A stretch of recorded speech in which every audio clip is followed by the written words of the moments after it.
ముందుగా ఇక్కడికి విచ్చేసినటువంటి మీడియా మిత్రులందరికీ నా హృదయపూర్వక నమస్కారాలు తెలియజేస్తూ, ఈ ఆంధ్రప్రదేశ్ రాష్ట్రంలో కూటమి ప్రభుత్వం అధికారంలోకి వచ్చిన దాదాపు 1.5 సంవత్సరం తరువాత ఈ రాష్ట్రంలో ఉన్నటువంటి ప్రముఖ ఆలయాల పాలక మండలి చైర్మన్ల నియామకాన్ని చూస్తే పూర్తిగా ఈ రాష్ట్రంలో బీసీలను విస్మరించిన విధంగా, బీసీలను మోసం చేసిన విధంగా ఉందని చెప్పి ఈరోజు ఈ ఓబీసీ విద్యార్థి సంక్షేమ సంఘం తరఫున పూర్తిగా ఈ కూటమి ప్రభుత్వాన్ని మేము వ్యతిరేకిస్తున్నామని చెప్పి తెలియజేస్తూ,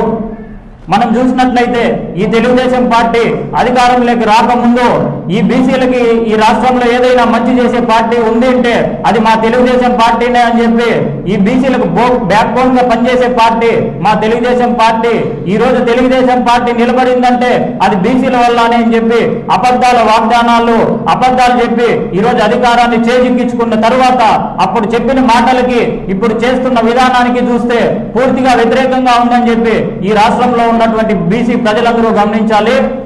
ఏదైతే ఈ 2 రోజుల క్రితం ఈ కూటమి ప్రభుత్వం విడుదల చేసినటువంటి ఆలయ పాలక మండలి చైర్మన్ల నియామకాన్ని మనం గమనించినట్లయితే ఈ రాష్ట్రంలోనే కాదు ఈ దేశంలో అంతర్జాతీయ స్థాయిలో ప్రముఖ పుణ్యక్షేత్రంగా పేరు పొందినటువంటి తిరుమల తిరుపతి దేవస్థానం చైర్మన్ కూడా మీ సామాజిక వర్గాన్ని కేటాయించారు. అలాగే కూడా విజయవాడ కనకదుర్గమ్మ ఆలయ చైర్మన్ కూడా మా బీసీలకు ఇవ్వలేదు,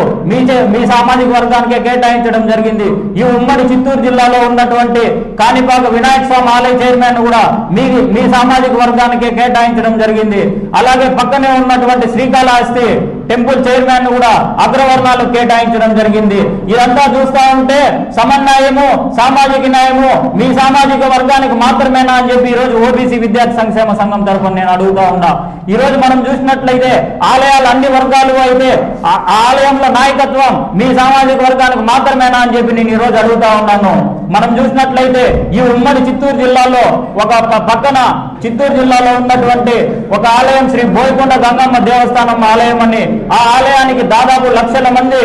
పక్కనే ఉన్నటువంటి తమిళనాడు, కర్ణాటక రాష్ట్రం నుండి నిత్యం వస్తూ ఉంటారు ఆ ఆలయానికి. ఆ ఆలయం ట్రస్ట్ బోర్డు ఏర్పాటైనప్పటి నుండి ఇప్పటి వరకు ఒక్కసారి కూడా బీసీలకు కేటాయించలేదంటే ఈ ప్రభుత్వాలు ఏం చేస్తా ఉన్నాయి, ఎంత విధంగా ఈ బీసీలను అణచివేత గురి చేస్తా ఉన్నాయని ఈ రాష్ట్రంలో ఉన్న ప్రజలందరూ కూడా గమనించాలి. ఏ పార్టీ అధికారంలోకి వచ్చినా గతంలో ఉన్నటువంటి వైసీపీ కావచ్చు, టీడీపీ కావచ్చు, కాంగ్రెస్ కావచ్చు, జనసేన కావచ్చు, ఏ పార్టీ అధికారంలోకి వచ్చినా కూడా వాళ్ళ సామాజిక వర్గానికి మాత్రమే న్యాయం చేస్తుంది తప్ప ఈ బీసీలను అణచివేస్తూనే వస్తా ఉంది. ఈ రాష్ట్రంలో ఉన్నటువంటి బీసీ సమాజాన్ని కూడా నేను అంతా ఒకే విన్నపం చేస్తా ఉన్నా,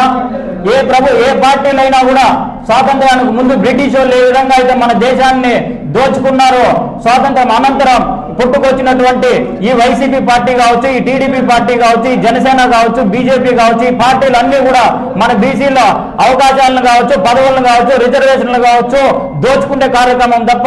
ఏ రోజు బీసీ, ఎస్సీ, ఎస్టీ, మైనార్టీల ఈ బలహీన వర్గాల కోసం పనిచేయడానికి వచ్చినటువంటి పార్టీలు కాదని చెప్పి ఈ రాష్ట్రంలో ఉన్నటువంటి ప్రజలందరూ కూడా గమనించాలి. పూర్తిగా ప్రజాధనాన్ని వాళ్ళ సామాజిక వర్గానికి దోచిపెట్టడం కార్యక్రమం తప్పితే అభివృద్ధి మాత్రం శూన్యం అని చెప్పి ఈ మీడియా మిత్రుల సందర్భంగా నేను తెలియజేస్తున్నా. ఇంకా ఇవ్వబోయే ఆలయ చైర్మన్లైనా మా బీసీలకు కేటాయించకపోతే రాష్ట్ర వ్యాప్తంగా ఓబీసీ విద్యార్థి సంక్షేమ సంఘం ఆధ్వర్యంలో ఒక ఉద్యమానికి తెరలేపుతామని చెప్పి తెలియజేస్తూ, నాకు ఈ అవకాశం ఇచ్చినటువంటి మీడియా మిత్రులకి, అలాగే మా ఓబీసీ విద్యార్థి సంక్షేమ సంఘం జాతీయ అధ్యక్షులు డాక్టర్ నాగేశ్వరరావు గారికి, రాయలసీమ అధ్యక్షులు విజయ్ ఉత్తరాది గారికి ప్రత్యేక ధన్యవాదాలు తెలియజేస్తూ సెలవు తీసుకుంటున్నా.